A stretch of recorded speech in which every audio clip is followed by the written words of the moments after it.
Good morning, survivors, and happy Thursday. Today we're going to talk about how to stop being lazy. Now, I know you're not lazy, but sometimes you probably feel a little bit like you're lazy because you might get overwhelmed. Being a survivor of narcissistic abuse tends to make us feel a little bit less capable in certain ways, especially when we're having a hard time. So we might call ourselves lazy, but I like to call us paralyzed when that happens. So how do you stop being paralyzed? Let's talk about it. Getting through the paralysis is part of what helps us to get things done in our lives, okay? And so obviously there are a variety of causes for this. You know, in most cases, we feel overwhelmed by the tasks that we have to get done because of all the other stuff we're dealing with in our lives. Or we lack inspiration, or, you know, it's 90 degrees outside, we don't want to mow the grass, or whatever. Dealing with this is an important skill that we need to embrace as we're going through our recovery, because it makes us feel, like I said, we feel paralyzed. And so getting things done when we don't feel like doing them can actually be kind of like a superpower, right? So we can be unstoppable if we want. But how do we do that? Well, I'm going to give you some tips today, 15 of them. I'm feeling really motivated.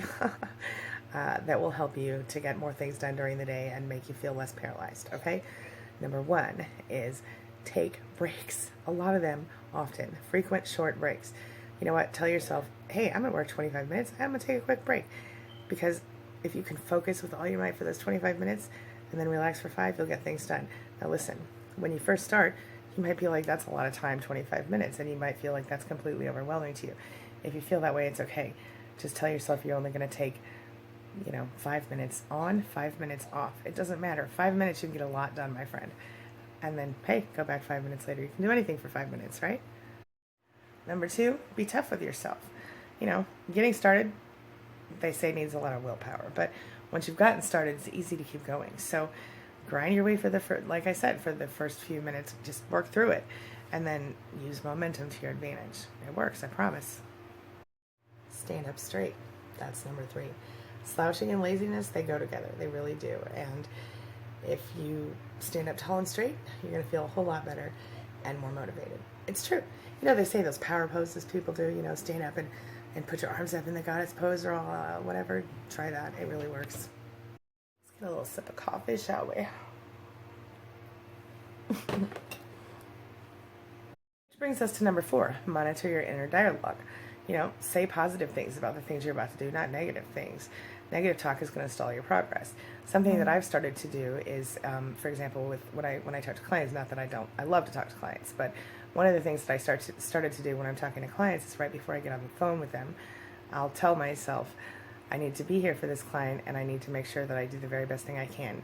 Please help me do the very best thing I can. I kind of just, say a little prayer or a little affirmation beforehand. Really helps me. So if you're getting ready to do something that you think is important and you want to make sure you get it done right, give yourself a little inspiration, say a little prayer, a little affirmation beforehand. Please help me get this together correctly, or help me serve this person the way I need to be served, or whatever, the way they need to be served, or whatever it happens to be for you. Number 5, stop overthinking it so much. We tend to, when we're feeling stressed out about a task or something we have to do, we tend to feel like, oh, it's uncomfortable, we don't like it, and that's why we don't do it. So don't think about it. Keep your mind on something else and just get going. Number 6, use a timer. So how long does it take you to complete a task? Well, probably a lot less time than you think. For example, I hate doing the dishes, but every time I go in there and do them, I get them done like in 5 or 10 minutes. So it's really not as bad as I think it's going to be, and I think you could probably feel me on that one, right? So see how long it takes you, make a game out of it. I love to make games out of everything. Exercise, chores, anything around the house, anything that's not super fun to me. Another option is to set a timer for 5 minutes and see what you can perform in 5 minutes. That is my favorite thing to do, like I said. So if I'm feeling overwhelmed by anything, I'll be like, okay, I only have to do this thing for 5 minutes. Of course, once I get going for 5 minutes, I usually keep on going and I have no problem. But sometimes just getting started is the hard part for me. How about you guys? Timers are great for increasing focus. Number 7, get some exercise. Move your body. Keep it short, keep it intense, and change your, physiology as you go. And as you do that, your thoughts will change too. It's just like, change your mind, change your life. Well, Change your physiology, change your thoughts. It works. Number 8, get rid of the distractions. So get away from the TV, put your cell phone away, and just try to get it done. You know what I like to do is I like to pop some music in my ears. So I'll put my cell phone in my pocket and put the earbuds on, and then it helps me to focus on what I'm doing on the task at hand. It helps me with mindfulness as well. So something to think about. Find yourself a good playlist. Number 9, keep your mind on a single task, one thing at a time, okay? So ironically, when you have a lot of stuff to do, it can be really hard to do anything at all. So keep your mind on just one task at a time and, forget about everything else. When this task is complete, the other ones are still going to be there, of course, but at least you'll have one thing done and you'll feel amazing, okay? One thing at a time, my friend. Number 10, think about how great you're going to feel when it's all done. I mean, it looks, you'll look better, you'll feel better, whatever it is that you're doing, it'll be better when it's done. You know that. Ironically, it can drive you kind of crazy, but thinking about the dreadful task or how dreadful it's going to be and how terrible it's going to be is the best way to ensure that you will not get it done.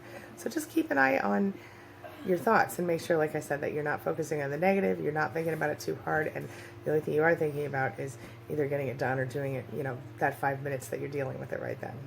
Number 11, be proud of yourself for getting stuff done. Thinking, that most of us really hate performing tasks and then feeling neutral about getting it done, right? I mean, that's a human nature thing. So instead, get excited about completing the annoying tasks and give yourself a pat on the back when they're done. I know it sounds silly, but I promise you it works. If you get the dishes done, if you get the laundry done or whatever, be like, you go, Ange, or whatever your name is. Be proud of yourself. And my husband always tells my kids whenever they have to, do chores in the house, he's like, feel proud of yourself for getting it done. It really does work. It really does. Number 12, start with something easy. When you're faced with a lot of things that you don't want to do, start with the quickest and easiest, because that sense of accomplishment can keep you going a lot of times. I've had a lot of luck with that myself. Make a to-do list and start checking off the easy stuff first. Speaking of to-do list, that's number 13 on my list. Cross off items as they're completed and enjoy the progress that you're making. So there's something really satisfying about marking items off of a list. You can get an app for this. I like to use those yellow legal notebooks. They make me happy. But I also have all my different little planners for different reasons. And yes, I'm a nerd. It's okay. Number 14, consider the benefits of getting the task done, getting the job done, okay? So if getting something done that you don't enjoy means you get to keep your job, bueno. Does it mean you get a date? Even better. Does it mean you have a freshly manicured lawn or that, your pool isn't stinky anymore, or whatever you're into, whatever you have to do? Consider the benefits of getting it done and focus on that instead of the sucky part of it. This way your attention won't drift so much. Number 15, plan a reward at the end of the day. So if you get everything completed, you can do something enjoyable, like maybe you want to go out for movies or get your nails done or, meet a friend for dinner, whatever. Or maybe you just want to sit around all evening, and that's okay too, whatever makes you happy. So just do something that's good for you, that you enjoy at the end of the day for getting your stuff done, all right? Just remember that, sure, laziness is common, but it's not really laziness so much for those of us in this position who've gone through narcissistic abuse. Part of our PTSD, I think, is a paralysis issue that we have, where we feel overwhelmed by everything and we don't know what to do, so we do nothing. I've seen this more often than I would care to even say to people who aren't y'all, okay? It occurs when, we don't feel motivated. It occurs when we feel upset, when we feel anxious, when we feel numb from all of the abuse. But the cause doesn't really matter. Just what you want to do is you want to find strategies that work for you so you can get things done and so that you don't feel stuck anymore, okay? It's